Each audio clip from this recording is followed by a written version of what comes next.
What is brand positioning? All right. So before we talk about brand positioning, I think we should have a definition about what branding is all about. So the word branding, in my own definition, is a process. So the process of creating a unique and memorable identity for a product, a service, or a company. So if you're a business person, you're either selling a product or you're selling a services, or you're rendering a services, or you're running a company as a whole. So it involves crafting a distinct image, a name, a reputation that sets you apart from competitors and resonates with customers. Because of course, customer is key. So effective branding helps you kind of build recognition, trust, loyalty, among many others. I hope that is clear enough. So brand positioning refers to a strategy and process by which a brand is positioned or is placed in the minds of consumers relative to its competition. It's about defining your target audience. It's about differentiation. It's about value proposition. It's about competitive analysis. It's about positioning statements. But most importantly, it's also about network. So you have to make sure that you intentionally create a network identity that your target audience can kind of relate to. And in order to do that, we need to know that we are in a system whereby it seems as if quality is not very important to the positioning of our brand, but it is. In the space and the world we live today, people still value quality. So in order to do this, I would say that you need to nurture your brand so much that your target audience can understand the specific niche, the specific solution you are bringing. And how best can you do this? Everybody knows that we all want to be informed. So three things I always do whenever people come to me for solution. First is to ask them, what are they doing? And then the second thing is to make sure I educate them, inform them, bring them to awareness of what they've been doing right and what they need to do to get to where they are going right now. And also, the number two thing we need to really talk about here is determining what sets your brand aside from the competitors, like I said earlier. So for everybody who wants to be real, you want to be original, I think you just have to find a way to set yourself aside and apart. Effective branding positioning will help consumers understand why they should choose you over a particular brand and others, how it fulfills their needs and desire. Because if you don't know the needs of your target audience, then how do you fulfill their needs and desire?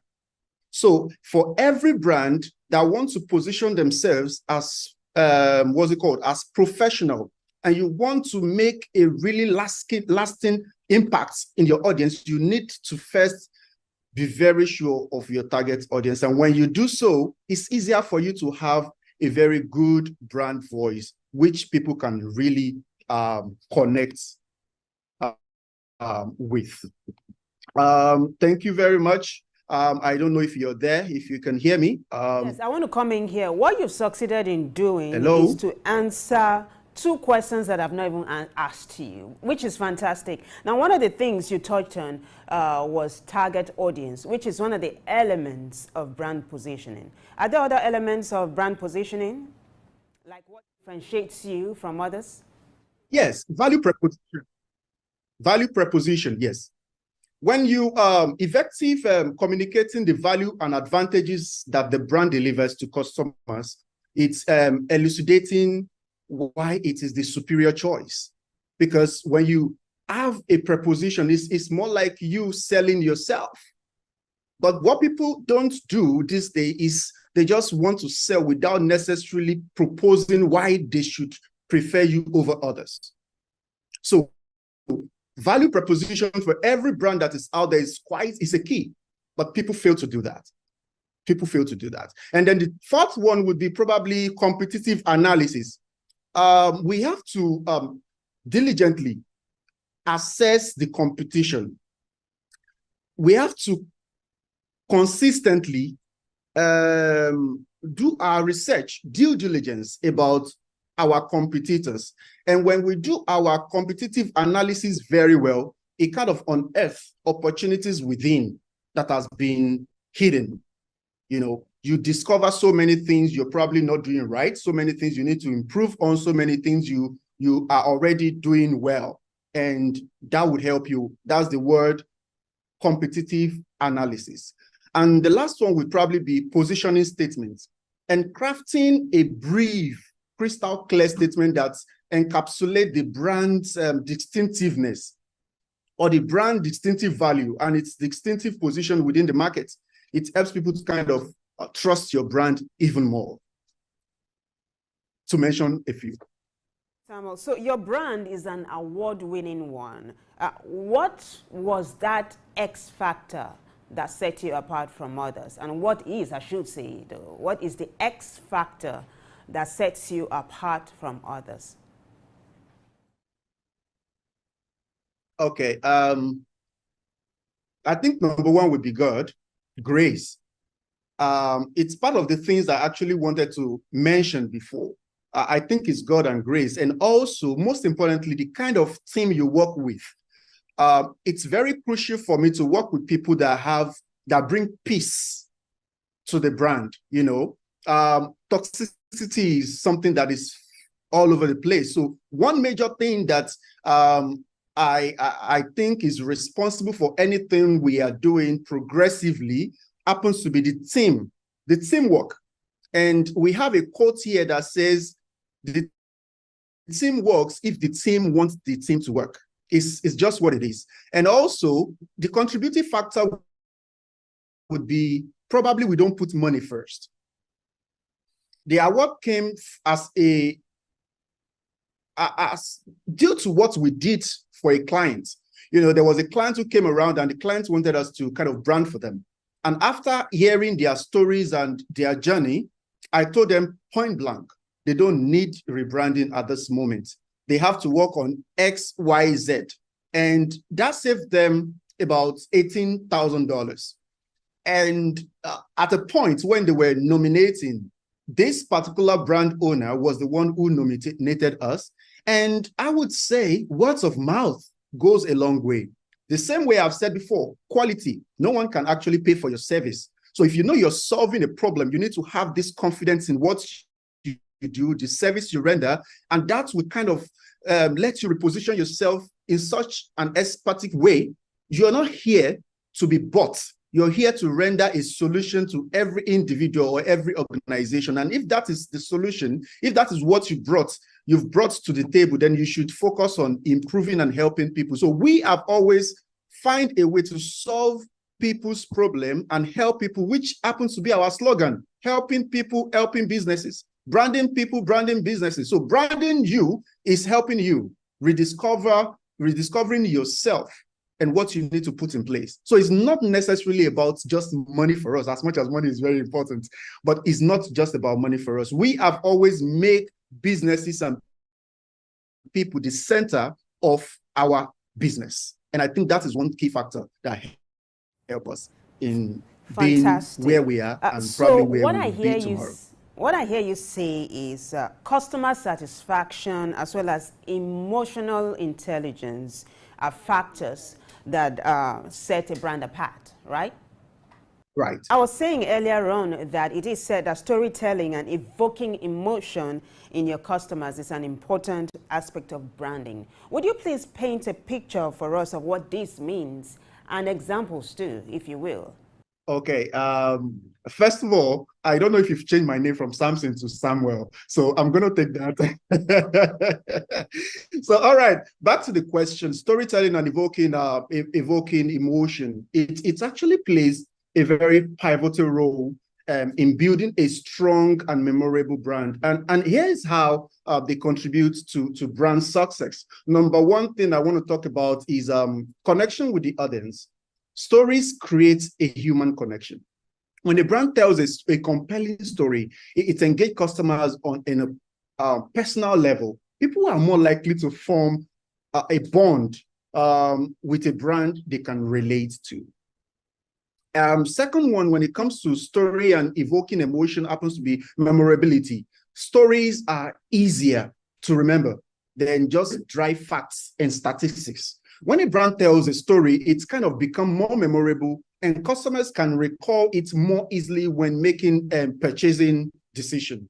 People can literally just remember athletes when it comes to Nike, because often than not, they have consistently made people come to a realization that anybody who wears or who buys Nike kind of would automatically just be energetic, be strong. Meanwhile, is it true? Well, I'll leave you to that. So the third one would be differentiation. Storytelling allows a brand to differentiate itself from its competitor.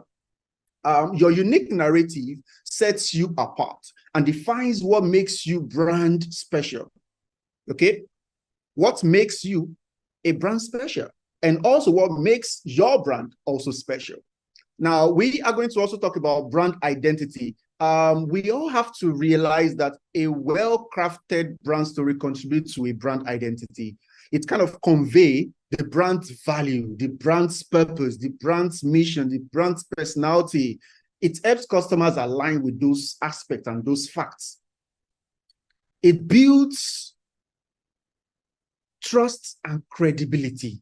You see, a brand that tells authentic stories that resonates with their audience build trust and credibility. Authenticity in storytelling is very crucial. Customer can spot an insincerity from a mile away. So as much as we talk about storytelling, for instance, I'm writing a book right now, and we just finished, we're about to publish it. And this story, in one of the chapters there, I think I talked about how a certain young man was able to win a certain young woman with emotional intelligence. And by, finding a way to do what we call, what's it called? To make use of emotional intelligence and storytelling. Because when you're able to tell your story better, you can sell better, okay? And when you know your audience better, it is easier for you to just know the specific kind of person to bring onto your commercials, onto your stories. For people who want to connect with more women, you need to bring successful women. For people to share their story, for people who want to connect to children, you need to bring someone who is in that line, so then to tell their story. And like I said before, it's very easy for people to kind of remember. When you share a story, storytelling is easier to remember. Again, the sixth factor would be storytelling captures attention and keeps customers glued and engaged. An engaging narrative can draw customers into the brand's world and keep them interested. Often than not, we have talked about the need for you to make sure that your brand is a kind of platform that entertains people. So people really want to be entertained. So that is where storytelling comes into play. Emotional appeal is another factor. Emotions drives decision. So brands that evoke positive emotion in a negative word in their storytelling have the ability to create a more favorable perception and are more likely to influence purchase decision. The last one I want to talk about would be longevity. Story have enduring power, okay? A good brand story can transcend time, becoming part of a brand's legacy and history.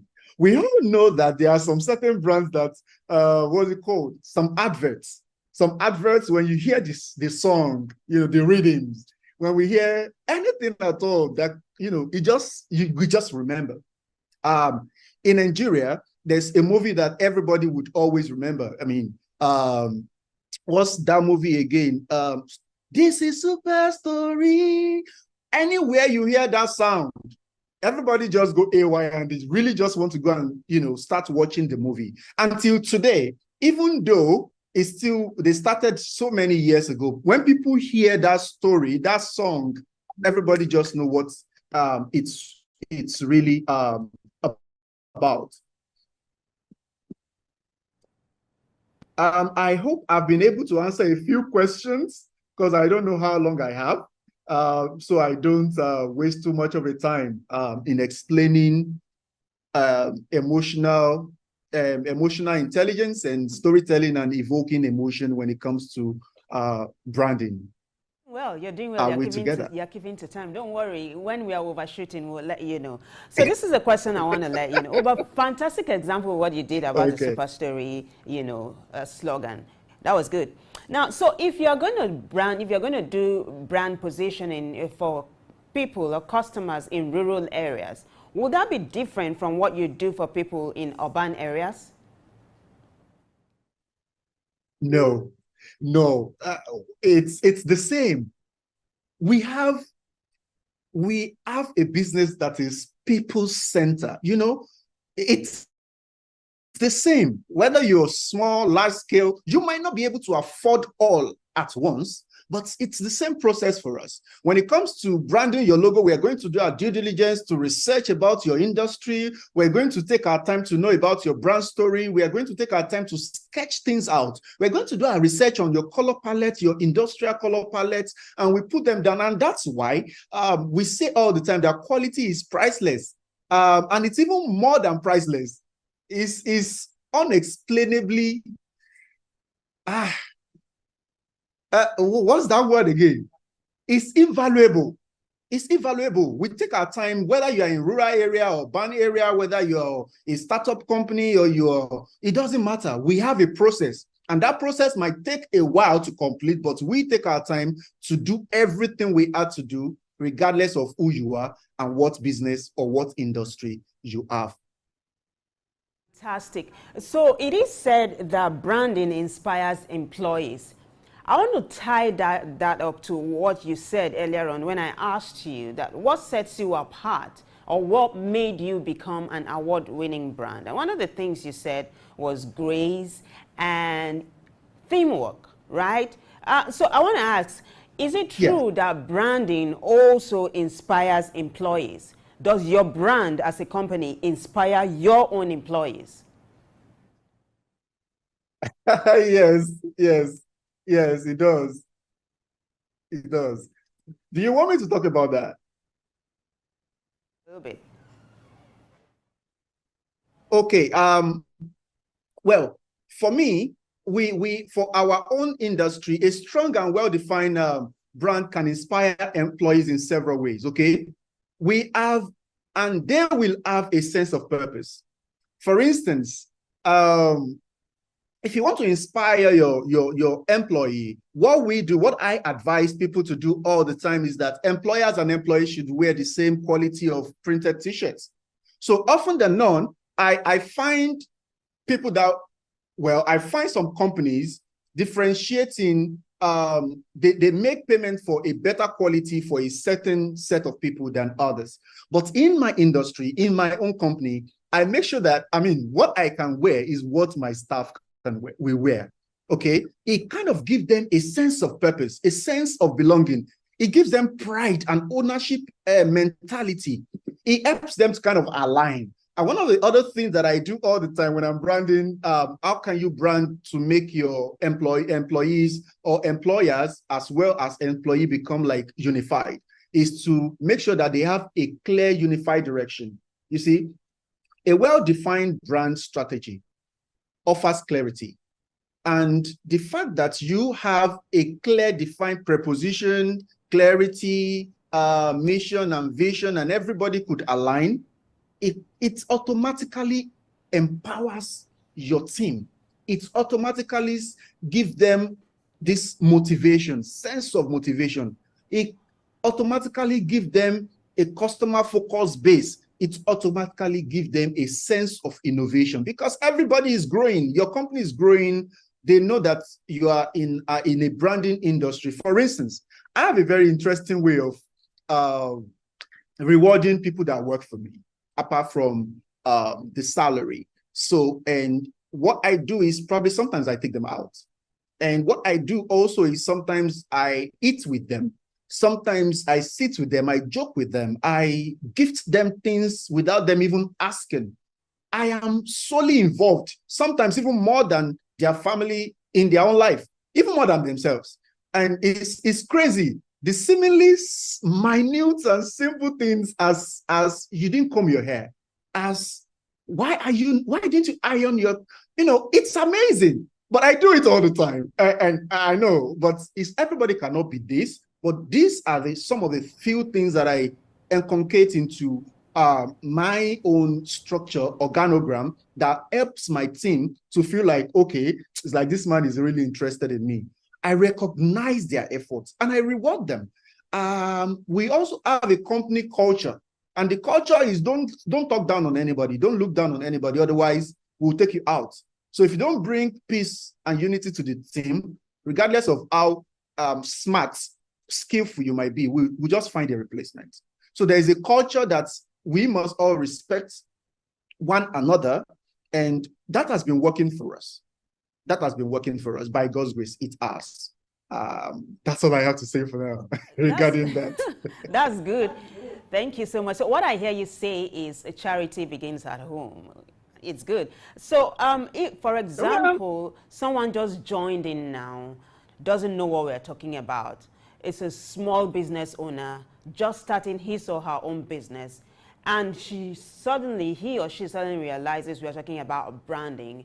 What would you say is the most important thing to do as a startup when it comes to brand positioning? Wow. Okay, permits me to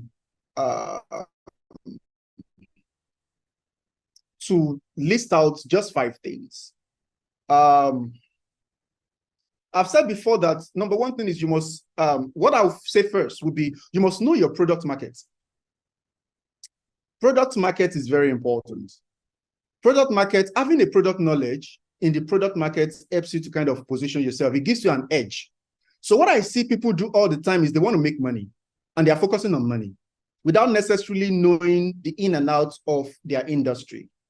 So the word in branding, product knowledge, is you having adequate, sufficient product knowledge, which will give you an edge over an average person in your niche. And you will become an authority when you know something so well, without you making noise. What you know make noise for you. Okay?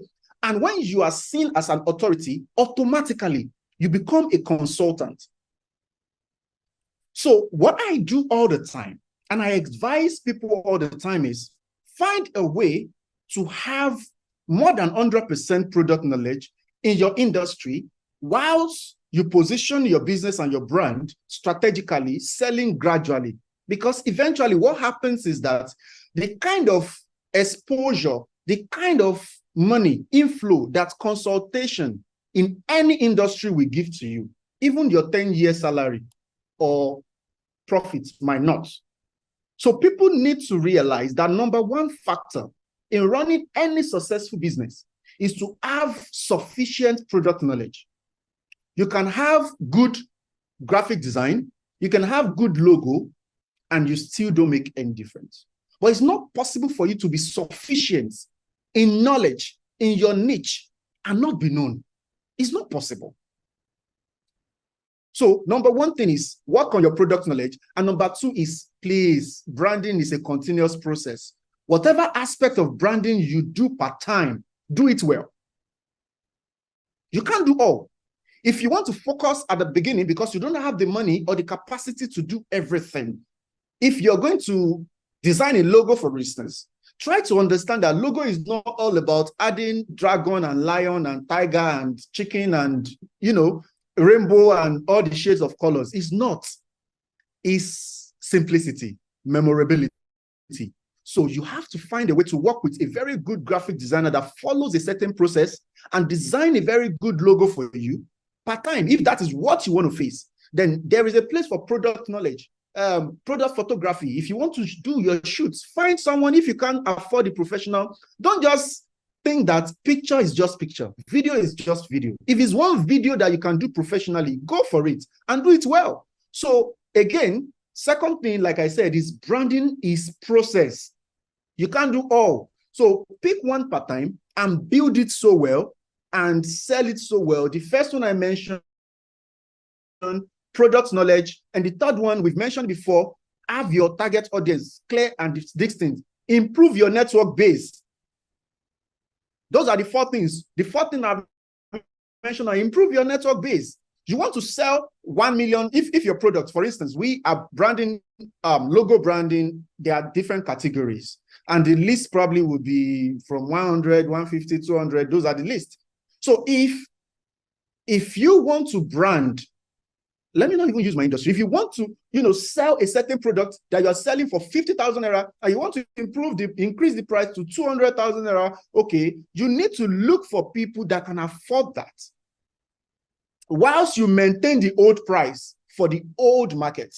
So you always have to realize that your next phase in business will require a new set of network, a new set of clients, and you have to position yourself in order to attract those new set of clients that you're looking for. Don't sit down, don't sit idle and expect God, miracle to just happen because you're a Christian or because you're a Muslim or because you pray every day. It doesn't work that way. There's a place for you, brand positioning, and there's a place for God factor.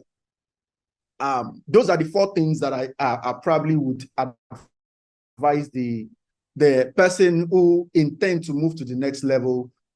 Product knowledge, branding is a continuous game. Don't kill yourself. It's continuous. If you know that your writing skill is bad and you can't afford someone to manage your platform for you, improve on your writing skill gradually. Position yourself in such a way that share knowledge, share impacts, help people. Some of the people that I know in this country are very stingy. Sorry to say. They are even stingy with knowledge. If you're a fashion designer and you really want people to patronize you in your group, in your church, in your mosque, I think the best thing to do is look out for people who dress well first and compliment them over time.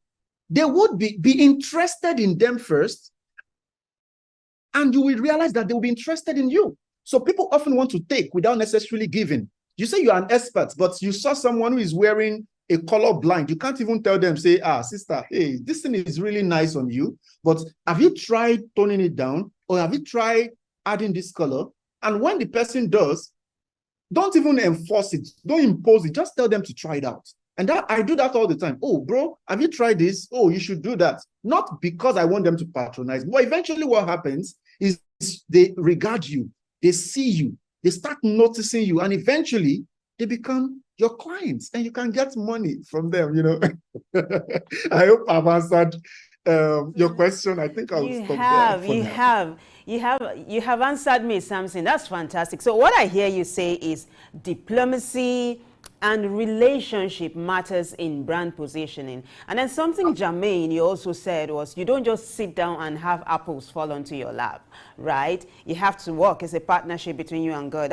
It's pivotal for me. Now, one of the things we talked about last week was artificial intelligence, and the impact it has on businesses. So I'd like to ask you, though, how big of a role does AI, artificial intelligence, play in your industry, brand positioning? Okay, I need us to really get to a point that the world is changing. You can't help it. You can't stop it. You can't prevent it from growing. Like literally, AI has come to stay, and it's going to stay for a very long time. Okay, and so what I advise people all the time, just the same way, human beings are insatiable, but AI can never take the place of human. So sufficiency in knowledge, in brand knowledge, in branding itself, in your industry, in your niche, in your services, can never be taken over by AI. You need to get to a place of sufficiency. And when you get to a place of sufficiency and confidence, you realize that AI is a collaborator, is a friend, and it helps you to do better in some areas. We have to get ready to accept AI. Artificial intelligence is going nowhere, my sister. It's going nowhere. It's here to stay. And it's human. Human creates these things. And they play a very vital role when it comes to helping our business get better. if I have answered your question, I don't know. I've answered my questions. Thank you so much. So as we gradually cruise to the runway, I'd like I would like to ask you, where would you like to see the industry, your industry, in 5 years from now? Where would you like to see it in Nigeria? What do you see lacking, and what would you like to see? Okay, so first, one of the major reasons why I love my industry so much was my keen yearn to help businesses. So what happens is people are so intelligent, but they don't know how to sell themselves or position themselves. Personal branding is lacking in so many people's life. And I find it interesting that people who are multinationals and all, they don't even have a good digital platform, a good product design, a good car branding, a good logo, professional. So it became a burden, and it is still a burden up till now. So in the next 5 years, I am looking forward to having an academy. And after that, I'm looking forward to having a university that is solely training people about business branding. So everything that is related to business and branding, from sketching to drawing to fashion to animation, cloud management, cybersecurity, web, and all of that. So we are going to have to bring it into our university.